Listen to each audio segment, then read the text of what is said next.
Hi, Fran here again.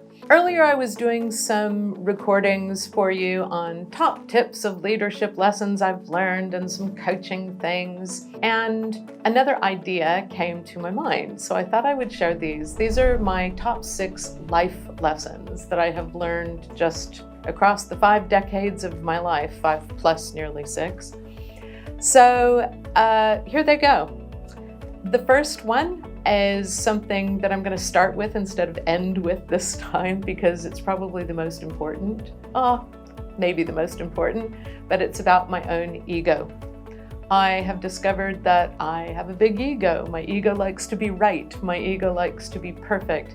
Most especially, my ego likes to be heard a lot. And I've always made fun out of the joke that I could talk the shoes off a dead bull underwater and with marbles in my mouth. My husband would absolutely agree. But I've known that that's been something that's been ego-driven for me as well. So one of my biggest life lessons is learning to check my own ego and learning to ask ego-driven or ego-based questions. So why am I doing what I'm doing? Why do I want what I want? So that one occurs in just about every top tips list that I have. Sorry if you get sick of hearing it. The second life lesson that I learned came to me from one of the first and, in fact, very few employers that I have had in my life. And that was Kim Kiyosaki. And she said, Fran, there is something that you say a lot, and that is, I know. And again, that's probably connected to my ego. My ego wants everybody else to know. I already know everything there is to know. And I think I got very lucky in the fact that in my early business career, she said, I'm going to give you a piece of advice, and that's learn to say, I don't know, even if you think you do.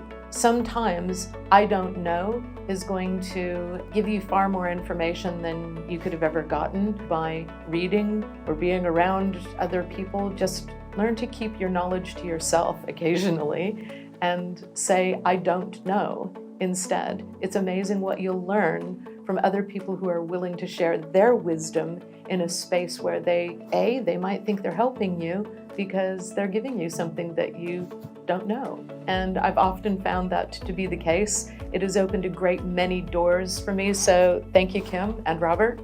Hugely appreciated. I attribute a lot of my success to you, in fact. The next one probably came from Robert and Kim just as much as anything else, but I've experimented with this a lot across the years. And that is the lazy road to success, at least for me, is a myth. Gosh, there's so much literature out there on, the 3-hour work week and, build a megalithic business in your spare time, 20 minutes a week. And I don't know, I'm exaggerating those titles, I suppose, but there's so much information out there. And I suppose it goes along with the old saying of work smarter, not harder.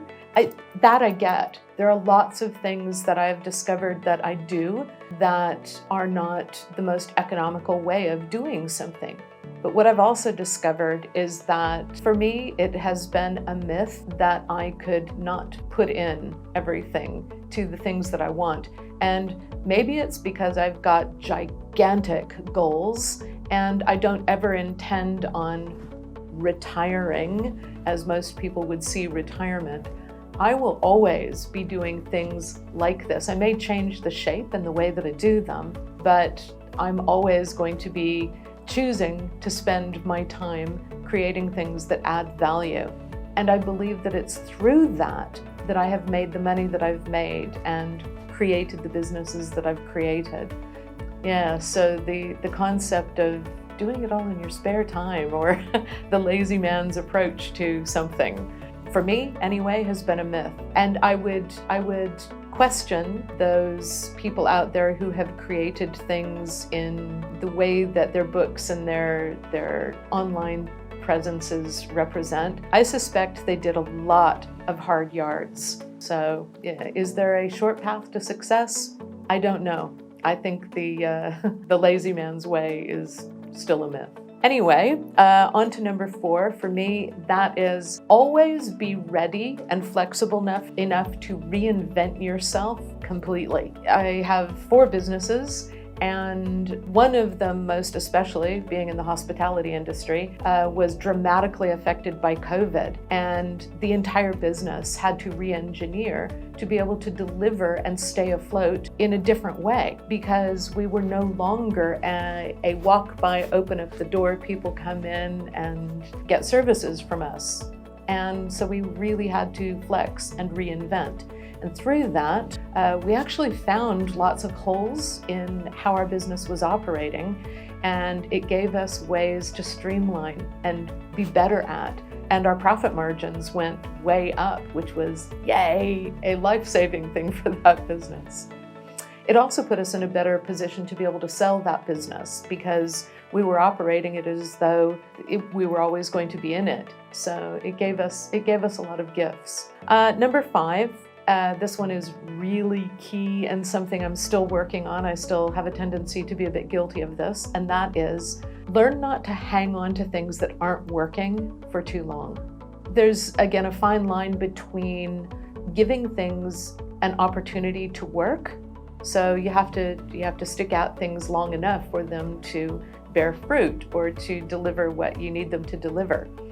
But I'm talking about when it comes time that perhaps you've got a person on your team and they're not the right fit. They are, square peg, round hole kind of thing, or they've just completely lost interest. It's time to cut them loose. You're not doing anybody any favors by hanging on to things that aren't working. So it's a difficult choice to make, and emotionally, I find that I often get tied to people and wanting to make sure I'm not hurting them and so on and so forth.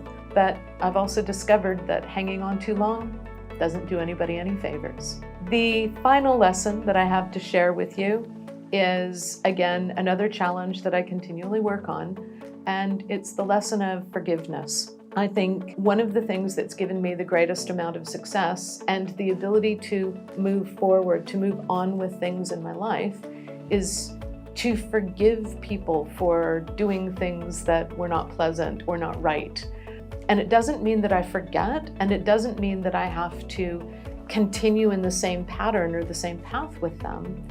I can cut ties, but to be able to forgive gives me the ability to not get stuck in that continual storytelling that sometimes goes on in our mind if we're holding a grudge and not giving ourselves the ability to let go and to move forward.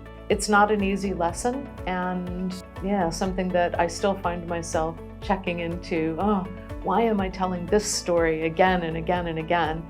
It's usually because there's been an upset and I'm ruminating and going over and over and over in my mind. So, those are my 6 lessons. So my ego, learning to say I don't know, not buying into the lazy man's road to success, be ready to reinvent myself or my business, whatever it takes, at the drop of a hat. The more flexibility we have, the more success we have. Not hanging on to things that aren't working, and learn to forgive myself and others. Okay, that's it for these life lessons. Hope they work well for you.